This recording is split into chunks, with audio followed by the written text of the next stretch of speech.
Call this meeting to order. We're debating the amendment to Mr. Sims' motion, and our speaker is again Mr. Christofferson.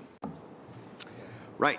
Thank you, Chair. And sort of part of my punishment to the government for what they've done is I'm going to start by singing, and I'm just going to hum "What a Difference a Day Makes." So, well. So, the government launches a thermonuclear attack on the opposition and the bomb blows up on the launching pad. And I'm, of course, referring to the fact that the chair is going to adjourn, or suspend probably, this discussion in 1 hour, a little less than 1 hour, and wherein the government was all bloody-minded that they were going to force us to actually capitulate at the end of the day. And here we are now, a day later, and the government is blinking. And in the next 50 minutes or so that I have, Chair, what I want to do is just take the time, because there will be a week before we come back, and I wouldn't be one to suggest that there are millions of Canadians hanging off this debate, but I would say that for people who are serious about studying the politics and the give and take and the thrust of what happens here on Parliament Hill, there's a lot of attention on this. And those that care about democratic reform and about electoral promises are watching very carefully. And that's both on the activist side, and there's a whole host of the academic world that pays attention to these things too.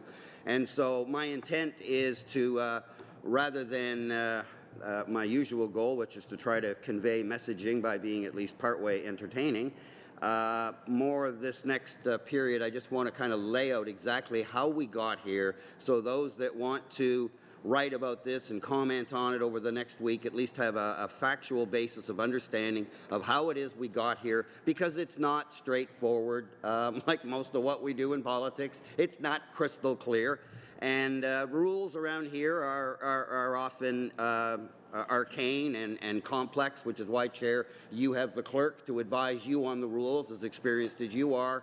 And when I was a chair, too, we can't know all the rules. There's just too many permutations, and we have experts. Each of our caucuses, we have experts. We have Rob Sutherland, who's just a national treasure in terms of understanding the minutiae. So it's not easy at first glance, even if you've had some experience in politics, to understand where we are, how we got here, and sort of, who's the good guys and who's the bad guys here, which, is, of course, a subjective analysis at the best of times. So let's just casually walk through how this slow-motion train wreck happened. So during the last Constit week, at some point, I think midway or towards the end of that week, the government House Leader issued a discussion paper, the infamous discussion paper, that outlines a number of areas that the government would like this committee to discuss. I don't think you're supposed to do that anymore, but I'm old enough to get away with it. They want to have a discussion. Okay. In and of itself, not a huge headline news, because we really didn't know what it meant. There was no comment that came with it. Best of my knowledge, there was no contact with our House Leader or our Democratic Reform critic. It just magically appeared one day, and then Mr. Sims' magical land speed record response with his motion then followed, and he takes his bow, as he should. And that motion is a real straitjacket if there isn't an understanding going into that discussion that the only items for recommendation to change that would go in the report are those items that have all-party agreement. Because in the absence of that, it's not a discussion. This is just foreplay before the government just moves in with their majority and finishes things off. I mean, they'll bide the time, you know, like let the opposition talk. But we get into that straitjacket with that magical June 2nd, where if we're not done by then, you know, there was supposed to be all kinds of catastrophic consequences. Interesting how all of a sudden, out of that tight time frame, though, the government now can find a whole week where we don't need to meet. When we had 24/7 opportunity, we could have done a lot of work in that time. Interesting how the government's now decided, gee, we don't really want to have that focus over the next week. So again, discussion paper lands. Mr. Sims' motion lands.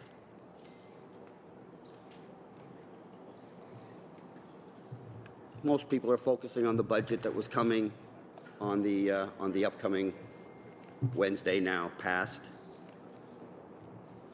And then we go to our regular PROC meeting on Tuesday at 11 a.m. You convened us, Chair.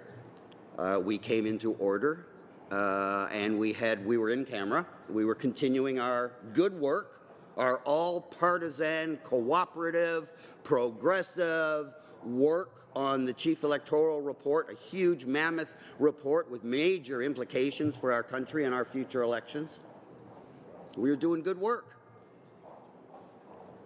Arrived here Tuesday morning. The staff were there from the Chief Electoral Officer. Everybody was all ready to go. We had all our mountains of trees that were cut down in front of us, all ready to go. And the government, out of nowhere, I can't say much, but I can say what they did in camera, said they wanted to go public, which in and of itself is usually a good thing, but it was a little perplexing given that it came in the middle of us doing a process that historically and by all party agreement we do in camera, and then all our motions and all our actions, of course, have to be done in public, but the actual deliberations, the give and take, the negotiations, they take place in camera. To give us the latitude to try to get to an agreement. And anybody who's ever negotiated collective agreements understands the one thing that is a certain kiss of death is to try to negotiate in the media. That at some point you've got to have, you know, a get smart cone of silence over it. And I keep dating myself, don't I, Chair? You can't avoid it. And so I will go this far, and if I get tagged, you know, I'll take the hit. But I mean, the reason I do it, I think, will be clear. I mean, we asked for a reason why. Just why? And in this climate of goodwill and working together and cooperativeness and trying to be helpful to one another and working at a common goal, radio silence, no answer. And it's like, okay. We're certainly never going to oppose going in public if there's a good reason why we should. But you'd normally, Chair, you would think when we come into a meeting like this, if I can say, Mr. Chan has been very good in the past as the usual lead of the government side to talk to me and Mr. Richards ahead of time to give us kind of a heads up as to, hey guys, here's what I'm thinking of doing and here's why, and just to let you know. And what that does, of course, is it settles down the suspicion, and then you enter into these things with some idea what the government's really got in mind, so that you don't do your usual, which is to go apoplectic to make sure you stop them from doing something when you have no idea what their game plan is. That's a default mechanism. We all do that.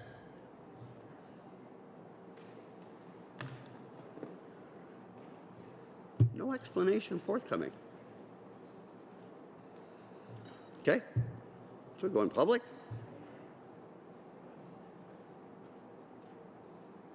Mr. Sims' motion is now on the floor for debate. Mr. Reid, I believe I had said earlier Mr. Richards, I do believe, and please someone correct me if I'm wrong, I think it's Mr. Reid's amendment that we're actually debating, correct? Yes. So Mr. Reid then placed his amendment, which was exactly the right thing to do at exactly the right time, which is, wait a minute, the first thing we need to decide here is, what are the rules of engagement?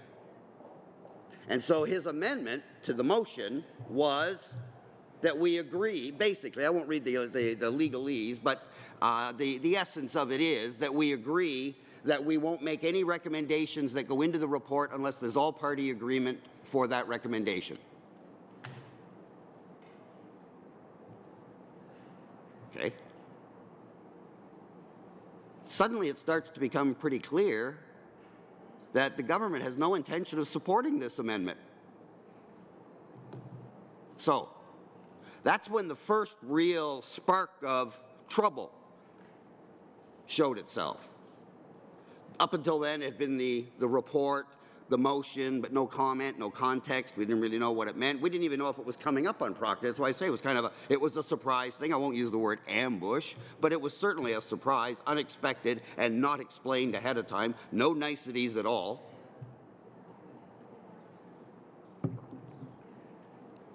The veteran of this committee, Mr. Reid, on behalf of the official opposition, tables a motion that says, okay, if we're going to get into this discussion, let's make sure that we all understand we're all in agreement. We get the indication the government is not going to do that. And so what that means, Chair, is strategically there's a, excuse me, there's a vote coming. And if we lose that vote, it has serious implications. In this case, what it means is the government would then retain the right, or rather take the right, to use their majority to ram through, in spite of any opposition that the united opposition benches might have, to things they want to do in their discussion paper. Now, just because the discussion paper was issued and there's things they want to do, that doesn't by its definition make all those things evil. But I think it's more than fair to say that if you take a close look at anybody who knows anything about parliamentary procedure, will tell you most of these things, well, almost, well, let's just call it, say, a round number, 100%, benefits the government. And so under the plan that the majority government alone could force those recommendations through, then meant that that final report would be called the report of the Procedure and House Affairs Committee, and the government could legitimately say, we are only carrying out the recommendations of our independent standing committee that took a good look at this, and here's their report. Now, the government keeps saying, well, you can attach your dissension reports underneath. Yeah, that's a nice little nicety, but when have you ever heard anybody say, and what we're doing as a government is consistent with exactly what was in the report? Oh, and by the way, to be fair-minded, I want to point out that both the opposition parties did put forward dissenting reports. That doesn't happen, and it doesn't have to. That's why it's so critically important that the report reflects all our opinion and not just the majority. So, trust me, the plot thickens here. This is the easy part. So, discussion paper, motion, meeting, surprise, amendment to do the right thing, government indicates that they're opposed to it. That means that what we have to do strategically is we have to make sure this doesn't get voted on, even though it was moved by the official opposition. Once you get an indication the government's going to oppose it, they have more votes than us. Simple math. So, the last thing that someone of Mr. Reid's experience is going to do is allow that vote to happen where we lose, knowing you're going to lose going into it, and thereby losing our opportunity to have a unanimous all-party report reflecting all our wishes rather than just the ham-fisted demands of the government running over our rights. That's the implication. So, that's fine. And that's when Mr. Reid made it clear that he was going to do exactly what you do in that case, and most of us, one time or another, have had to do it. And that is, you sort of advise colleagues, settle in for the rest of this meeting, because I intend to talk out the clock, because the last thing I'm going to do is let the debate collapse and have a vote come forward that I know I'm going to lose. So Mr. Reid does the thing that we all do in that situation, and he starts talking. And his goal was to talk from 11 till 1 o'clock, which was our regularly scheduled hours. And then under normal sort of skirmishes, I'll call them that, as opposed to the war we're in now, the skirmishes, what would happen under normal circumstances, Chair, is that at 1 o'clock, the scheduled time to rise, the committee would adjourn. We would all then go about our business as normal, come back at our next regularly scheduled meeting, which would be the following Thursday, again 11 to 1. And at 11 o'clock, you would gavel us into order and then give the floor to Mr. Reid, who rightfully has the floor under our rules, in that you can't force someone to end debate until they're done. And under our rules, you just carry that right into the next meeting. And what's our order of business on this Thursday? Well, we're going to continue what we were talking about on Tuesday, and Mr. Reid has the floor. And that's exactly what Mr. Reid and the rest of us expected to happen. And then things got dirty. Now, I'm sure it's happened before. I've only seen it once before. I've only had it done to me once before, and you remember it. Because what happened is that at 1 o'clock, when Mr. Reid rightfully expected that he would conclude his comments and be ready the following Thursday to pick up where he left off and continue, and it would be that kind of, that's why I call it a skirmish. It would be a filibuster, but it would still be within the usual time frame of when that committee meets, and that committee just kind of happens to be seized up right now because they got this issue, and they're dealing with it as they go along. But it doesn't become what this has become because of this one, and I'm going to call it a dirty trick, because it is a dirty trick, and that is an ambush. Because I had exactly the same thing done to me. And what happens is, you find out that where we all thought if the meeting, and this comes to a shock to members over and over, it did to me.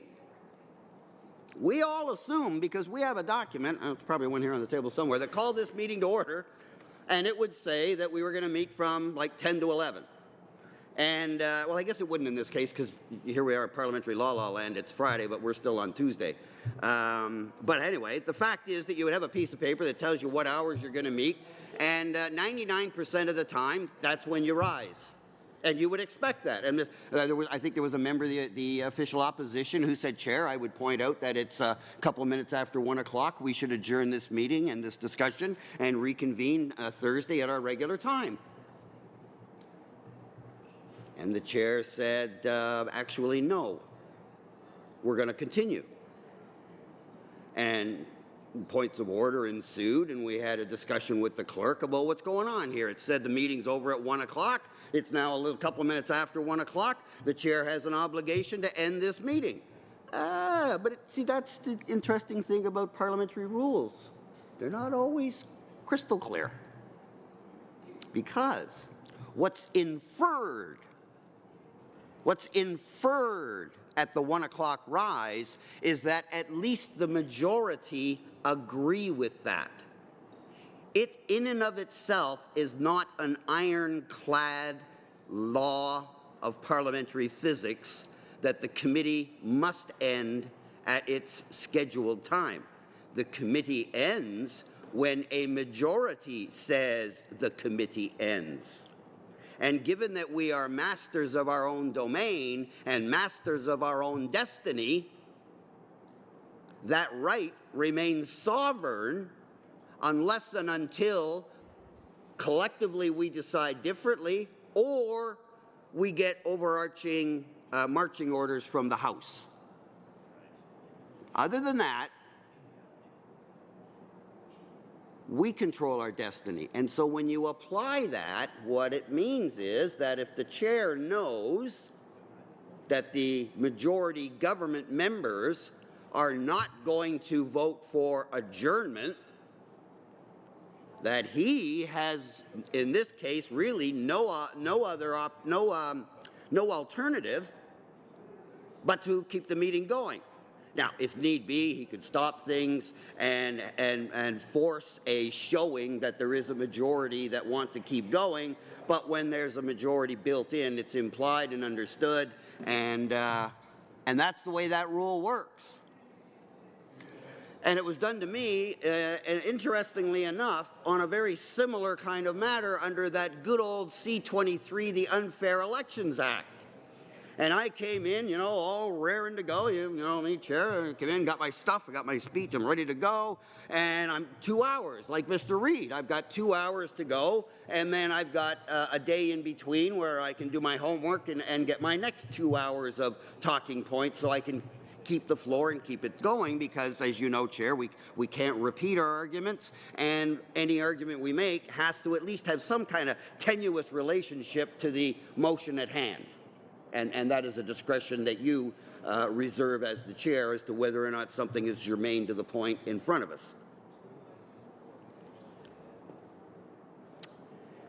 And I had exactly the same thing. I had that 2 hours and exactly the same scenario. And the whole points of order, and what do you mean, and shock on my part, and I'm like, what the heck? And then suddenly I'm thrust into, I'm now filibustering 24/7, and I've got like 2 hours preparation. And that was deliberate. It was an ambush. Now, for some of us, and I won't go long on this to my conservative colleagues, but, you know, some things leave permanent scars. My friend Harold is laughing, my good friend Harold. Now, you might expect that kind of thing from sort of a ham-fisted government that we had before. I'll leave it at that, Harold, okay? If you could take that one, if you take that one, Harold, I'll cut it short. No. I don't want to go too far down that road because it takes the sting away from this government, and that's really where the play is. But it does need to be said that we are in this. When I used the word war, it wasn't on the discussion paper, and it wasn't on the motion, and it certainly wasn't on the amendment. It was the government, excuse me,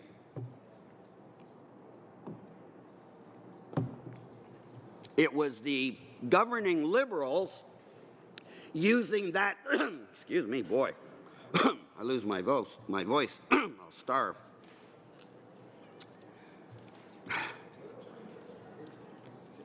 That was the government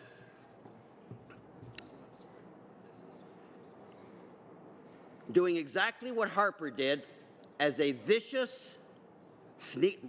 legitimate. I'm not saying it's, otherwise we use points of order to stop it. So it's allowed, but that doesn't make it right.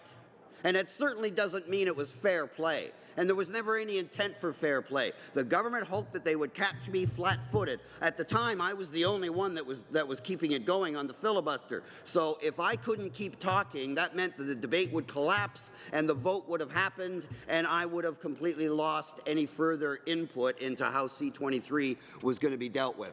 And I won't say that I won, but we did get some concessions. But my point is that it is a sneak attack. It's an ambush. It's meant to catch members flat-footed by using an interpretation of the rules that is not done day to day. In fact, it's not even done usually year to year around here. It's once every parliament or so this kind of hijinks is carried out. And that is when this government decided that they were going to take this skirmish and they were going to make it a full-blown war, and I just called it for what it is. And that's what triggered us going 24/7. So it's really important for those who want to understand how we got here, that this is not about the opposition has gone apoplectic and all we've done is step forward and we've hijacked the House and hijacked the committee and that we're the ones that are forcing all this. Not the case. Point of information. This is actually a perfect opportunity for me to raise something that I wanted to just raise in a point of information. Just for the information of committee members, there has been an e-petition put up about half a day ago, late yesterday. It was put up just before dinner time yesterday, on this topic, and it might be something members would be interested to follow. Particularly the Liberal members, because they're being expected to do the Prime Minister's dirty work for them, and I'm sure that they're getting a lot of flack about that. And it's not, it's the only person that's benefiting from this is the Prime Minister. He's the one that wants to make life easier for himself. And so I think there's something Liberal members might want to follow. It's e-petition 983, and I'll just note that it's been up for about half a day now, and it has about 5,000 signatures. I'm watching it, and it's growing by the minute here. Signatures from every single province and territory all across the country. And I'll just read, I won't read the preamble because that might take too much of Mr. Christopherson's time, but I will just read the prayer on the petition, just for the information of members. It says, "We, the undersigned citizens and residents of Canada, call upon the Government of Canada to adhere to long-standing parliamentary tradition and procedure and not force any changes to the standing orders of the House of Commons outlined in the above-mentioned discussion paper without the unanimous consent of all political parties currently represented in the House of Commons." And as I say, it's around 5,000 signatures in about half a day and growing by the minute. Something that I think members would want to be aware of and follow, because it's obvious that Canadians from all across this country are demanding that this government not do this without the consent of all political parties. Thank you, Mr. Richards. Mr. Christopherson. Thank you, Chair, and I thank Mr. Richards for that, because it does show that not only the list of folks that I mentioned, but there are a whole lot of other. In fact, a lot of the people that felt betrayed over the government's decision to back away from democratic reform are exactly the same demographic and part of the population that are very upset about what's being done here and how the government is trying to grab power, further power than what they are already legitimately entitled to. And that just doesn't sit well with Canadians. So again, that's why the politics of this thing is so crazy, Chair. I have not, you've heard me, I've been perplexed from the beginning as to, number one, why the government's doing this, and two, how on earth they think they're going to win. This is Canada. This is a government that ran on a whole platform of doing things different, of doing the opposite of this sort of thing. That they wouldn't do these kind of sandbagging the opposition members, using parliamentary trickery, ambushing people, keeping them in the dark. All of that was supposed to have been swept away in the last federal election while we had a new dawn of sunshine and light and transparency. And instead, we get political thuggery that in some ways surpasses what Harper did. That achievement, and then uniting the Conservatives and the Liberals around, or the NDP around any kind of an issue, would be the two grand accomplishments of this government. So,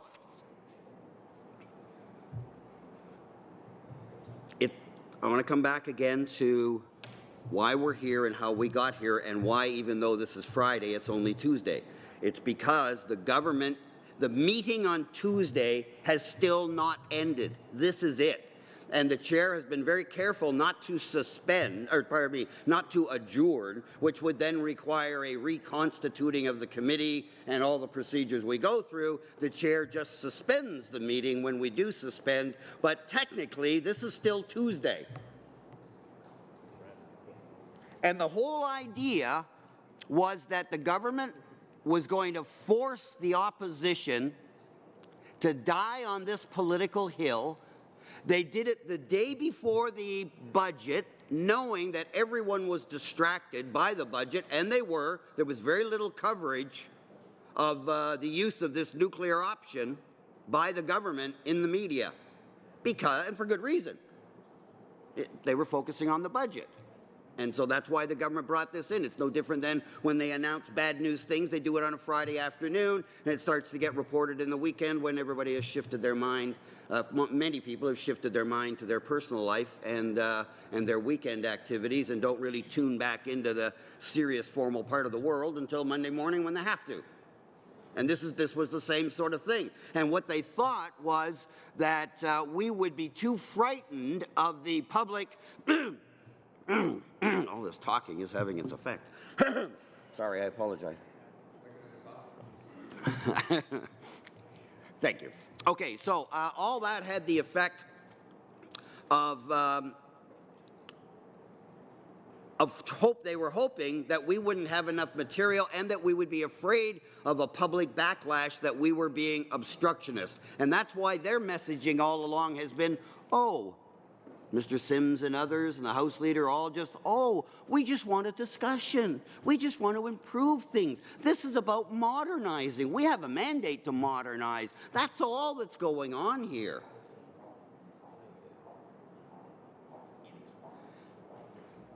And yet, what they wanted was for us to cave so that we would quickly get to a vote, come back again. Then that would force us to have that vote on the motion that we will only make decisions by all-party agreement, and it would lose. That was their game plan, Chair. This crowd that wants everybody to believe that they're so different and that sunny ways and we were going to transparency and accountability and we were all going to sing Kumbaya and we were going to pass laws together and we would only do things, all that, all just talk. They came in here as ham-fisted and bloody-minded as Harper was on his most determined day and used his same nuclear option. Poor Mr. Reid was just like me, practically apoplectic at now suddenly, unexpectedly, like really that's how we pass laws, by tricking and scamming one another? Suddenly what Mr. Reid prepared for, and he did an excellent job. You go back and read that. That was a solid piece of 2 hours of discussion on that motion. And he did his homework, and he came and he did his job, and he had every right to believe at the end of that discussion at 1 o'clock we would adjourn, and he would go off and do the other things he does. And in the interim, before he took the floor again on Thursday, he would do his homework again and make sure that he had another 2 hours of very relevant, germane discussion on the motion that's on the floor. That's what he had every right to expect was going to happen, and instead he got ambushed. Now tell me how sunny ways and ambush go together.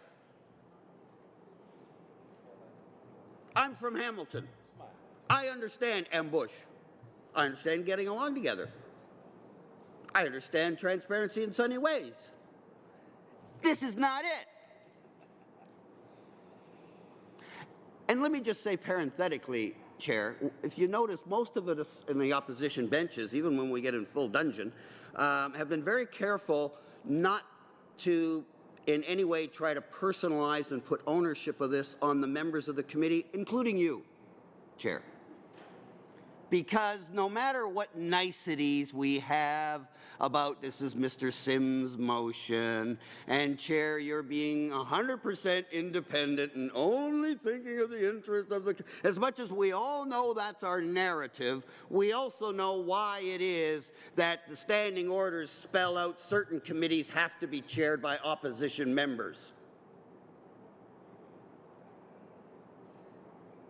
So let me just say that the fact, and I'm not going any further on this, Chair, because that's why I'm saying it. We live in this kind of suspended belief animation of what's real and what isn't.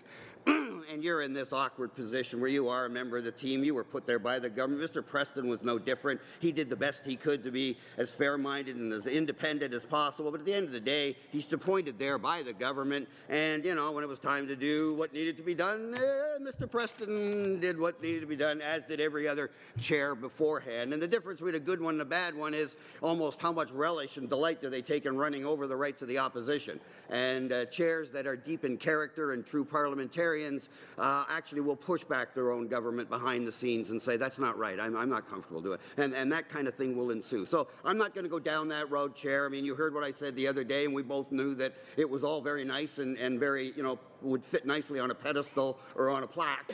But the real world is that you're there as a government appointee. Well, we voted for you, but we all understand. So when you said, I'm going to do this to do it once so I can move off, but I need to address it because I did deal with it the other day. So when you made the decision last evening that we weren't going to sit next week, I'm just going to say that I understand you made that decision. We'll leave that there, but it's also what the government wanted, and if anybody wants to refute that, I'm prepared to have that debate also. But the fact is that's what the government decided, and therefore why I opened up with my wonderful singing voice on what a difference a day makes is the government has blinked. They thought that worst case scenario, if the budget ruse didn't provide enough cover to slip and slam this through underneath the radar, that at the very least they could hold our feet to the fire and make us go 24/7 over the weekend. And why could they see them winning that one? Well, it just happens. Purely coincidental, I'm sure. Total serendipity. That the Liberals are all going to be here this weekend because they're having a caucus retreat. And my good friend Harold Albrecht knows very well how much easier it is to get volunteers to sit in on a committee when you don't have to schlep it halfway across the continent to do so, especially when you'd much prefer to be in your riding with your constituents, because during these times we don't get a lot of time there, so you value it. So we would be struggling in the opposition benches to find volunteers to sit in a committee meeting that for the most part nobody's going to pay any attention to, and give up time with their family and their constituents, whereas the government has, what's your majority, like 180 members? They only need, 4 or 5? Easy peasy. So if the budget didn't give them the cover, that was very clever in the short term. It wasn't very good long term, I got to tell you. In the short term, I understand it. So if the cover of the budget didn't do it, they'd get us on the weekend. And the second that we can't put up a speaker and the debate ends, that's when the chair can legitimately say the debate has now closed. We will have the vote. The government will use their majority to carry it, and we lose the right to have an equal say in what the rules are in the House of Commons. But what happened along the way is that this was so outrageous, so egregious, so unfair, dare I say, so un-Canadian, that even the Conservatives and the NDP found easy common cause in fighting this evilness. And I use that generically, not biblically. And actually, it's been quite enjoyable. I got to tell you, the Libs, we've now created some networks that regardless of how long we go forward on this, next time we need to come together, it's going to be a lot easier. We'll be able to do it a lot quicker. We had a great experience. And the fun we had doing the budget thing, bringing the attention here, well, there was a small group of us from both caucuses that were meeting through the day. A lot of respect, sharing of resources, staff working together. I never would have thought it's possible that the Conservatives and the NDP could work that closely together in a respectful way in common cause. But I want to thank the government of the day because you did that, and you should feel proud because that's not easy. That's not easy. Good sunny ways in terms of this side.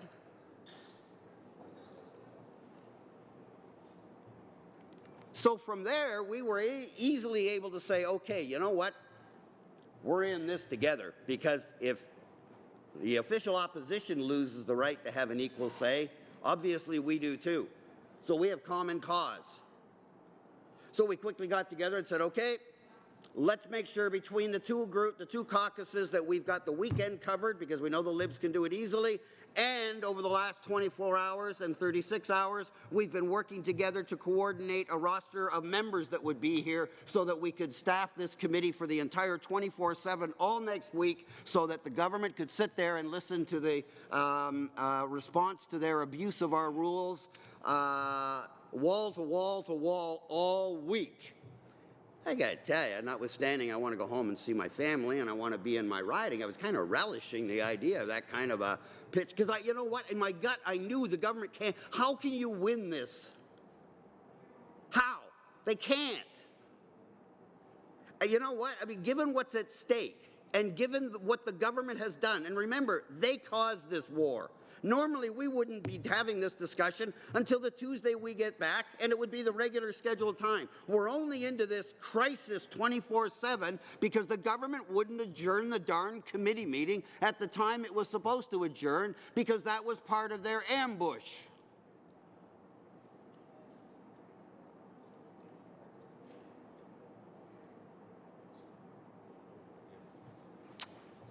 And then, last night, the government message, I'll put it that way, the government message was, oh, we're not going to meet next week at all. Now, I don't know what happened to make June the 2nd no longer the end of the earth or the end of the world. I guess maybe they delayed it for weather, I don't know. But it certainly puts the lie to the argument that this needs to be done. Chop, chop, chop. They just sold off a whole week of discussion. Because when we come back on a week Monday, we're going to come back at 10 o'clock, Chair, or 11 on that Monday? Noon. And at noon, what will happen is, this will be sure to push the audiences away. I get the floor again. And that's the one I've really been working towards. I've been waiting for a chance to really settle in. I got to do a couple of 2-3 hour speeches, but that was just to warm up my throat. I'm really looking forward to that one, because that one I can settle in. I've had all week to get ready. I'm looking forward to that. And I hope we're going 24/7 then, because, then we can do the marathon thing, and it'll be great. I'm so looking forward to it. But I have a funny feeling something will happen between now and then, because if they don't want that to happen today, why would they want it to happen a week from now? I mean, what a schmozzle. You guys have just played this so poorly, so badly, and done so much damage to your brand. And all you've done so far is to confirm all of that. And I had started to say earlier, Chair, and I do want to, because my time is starting to expire, but I do want to make sure that I do get it on the record that, we're all students of interpreting words and language, but also body language. And it's been pretty clear from the outset, with maybe one exception along the way. This is my opinion. Government members want a point of personal privilege, feel free. But I got to tell you, my personal opinion is there's not a whole lot of pride of ownership over on the government benches for what's going on here. I don't see anybody jumping in front of the camera saying, I'm the one that thought of that strategy to ambush Reid. That was me. I did that. And my buddies here, they're going to support me while we crush that opposition. No, they're pretty sheepish, and for the most part, they've been doing what they're doing now, and I would do the same thing, and I used to be in government, and I did do the same thing, and that is I kept my head down and I read things. And if I had to look around, I did it very carefully, and if I had to move, I made sure the focus was somewhere else, and I just really didn't want to be there. And I get the impression there are some government members that feel that way. I won't say any names, I won't go any further, but that was another thing. I mean, a lot of the people that are on this committee we've worked with in camera and publicly, and we've had some fights, but we've done a lot of good work together, and there's a camaraderie here, and there's a lot of respect here, and I know the kind of people that are on the opposition benches. One of them is a fellow Hamiltonian. And I know that the kind of campaign they ran on, I know what the message was, and I know for certain, at least the Liberals in Hamilton, there wasn't a one of them that was running on a platform, elect us and we'll ambush the opposition better than Stephen Harper. That was not the approach. And so while the geniuses that are dictating the strategy from up on high, the members here on the ground knew that this is not going to fly. It's not going to fly because they thought if I was on the opposition benches, I'd be going out of my mind too. And that's why, what do you do when something like that's going down? You just kind of keep your head down. Anybody's in this room, just take a look at the government members, and that's pretty much what they're doing right now. Just kind of, everything is more important than whatever's going on. And they're just thrilled that we're not meeting next week. I can tell you, there's no happier bunch in all of Canada land than government members who are on PROC, who realize they don't have to sit there and take this well-justified abuse for another 7 days straight. Because, again, sometimes the rules work in our favor. As much as they're thrilled to see the end of a loudmouth like me and see my time finally come to a conclusion, all I have to do is put my hand back up, get back on the list, and we still can't have that vote until I'm finished talking for the second or 22nd time, and the same for Mr. Reid and Mr. Richards and Mr. Albrecht, if he wants to join in too. So the government's got themselves, they got no one to blame but themselves. Like, what a mess. Now, somehow, and what they've done, Chair, And I think I've got maybe 5 minutes left because you wanted a couple of minutes to say some concluding remarks. Correct? Very good, Chair. So give me a nod when you're looking to me. Yeah. Okay.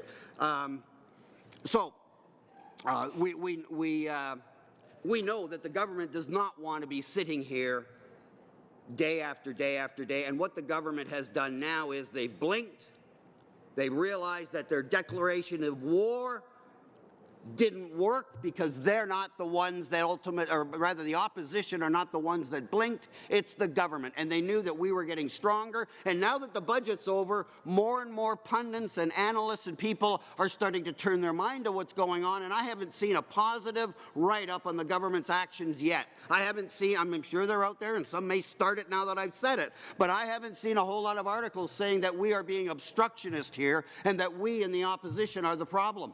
The ones that are starting to turn their mind to this and look at it and understand in a serious way what's going on, understand that this is a fight that the government set up, that the government picked, that they were hoping to trummel the rights and run roughshod over the opposition benches, and all they did was unify the oppositions in opposition to such unfair, undemocratic actions, and we were getting stronger by the day, and we still get stronger. The government knows they have to fold. The blink next week was the first indication, and now they got 7 days to figure out how the hell to get out of this mess. And then they still got the problem they started with is they would like to make some changes to the House. I'm sure they'd like to get a few advantages, but some of it may actually be goodwill. But now the thing is such a mess that look where they are.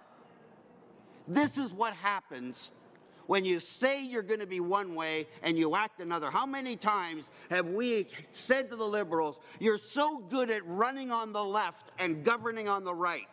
And democratic reform is the poster child for that scenario. This government talked up a democratic reform argument that was as good as anything the NDP or the Greens could come up with, and the proof of that is the number of seats that you got in the election.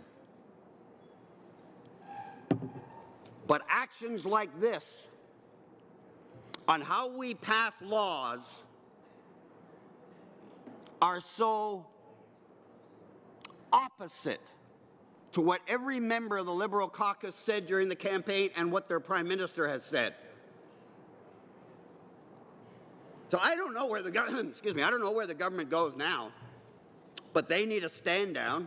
And Mr. Sims, Mr. Richards and I think you'll have tried night and day, literally in the middle of the night, having side meetings with you. We've been the ones giving suggestions to you to give to the government about how we can get out of this. We've done everything we can to be reasonable to get out of this quagmire because there is some good work we'd like to get to. It just got a whole lot tougher for the government to get out of this. Because if you think that you can do this to us and then just decide you're going to fold, sorry, we didn't mean to upset you. We got a little crazy there. Sorry, we'll go back to our sunny ways. No, this does damage. It does damage to your brand. It does damage to this relationship. And the one chance you've got to salvage is how you decide to create your exit ramp and your exit strategy out of this boondoggle. So, Mr. Sims, there's probably, I'm winding up, Chair, there's probably a little bit of goodwill left. But I got to tell you, the string's running out fast. We're running out of runway here, to mix my metaphors. And your government has been so vicious in this process that it's getting harder and harder to find an amicable way down. And I can only urge the government to reconsider how they're approaching this, because if the government thinks that they're going to double down when we come back and that somehow we're going to get weaker in our opposition, then they've once again misread this situation. We get stronger by the day. Mr. Richards has read out the kind of support that's starting to come in across the country as people realize what this government's trying to do, to unilaterally, on a power grab, change the way laws are made in our parliament. That's what's at stake. That's what's going on. And the rights of the minority and all of these things are at stake. And so, Chair, I will conclude by only hoping the government, when they create their exit strategy, because I can't believe you're going to double down on this. You can't be that politically tone deaf as to say, okay, well, the reason that didn't work was we weren't tough enough, we weren't nasty enough, we weren't vicious enough, we weren't tricky enough. Hopefully that's not the attitude. What we need is a whole different attitude and an approach that takes us back to where we were as quickly as possible from this viciousness and back to getting and working together as we were. And we were going to on Tuesday. Again, I end by saying the government started this fight. But let me tell you, the opposition united will end it. The only question is when and how much more damage to the government brand in the process. Chair, I thank you for the opportunity to speak. I look forward to being back here again a week Monday at noon to continue our review of the government's current ways. Thank you, sir. Thank you. Thanks for a couple minutes. I just wanted, it's been a long week, so I just wanted to thank the people that have helped us out this week and everyone that has worked some long hours, the interpreters, the technical staff, the Library of Parliament researcher, our clerk who's done such a great job, and his assistants, and of course all the members and many substitutes who've worked long hours to stand for their beliefs in the best way to operate Parliament for the benefit of Canadians. So yesterday I asked members to approach me about when they wanted to suspend last night and what they wanted to do next week. And everyone that approached me said they would prefer to have next week off. Hope you have a busy constituency week and you'll be itching to get back here with this more relaxed schedule. So we'll suspend until high noon, Monday, April 3rd. Yes? It's off. Thank you. A what? Away from Ottawa. Yes. I Constituency said week. constituency week. Oh, okay, sorry. Have a good. We're suspended.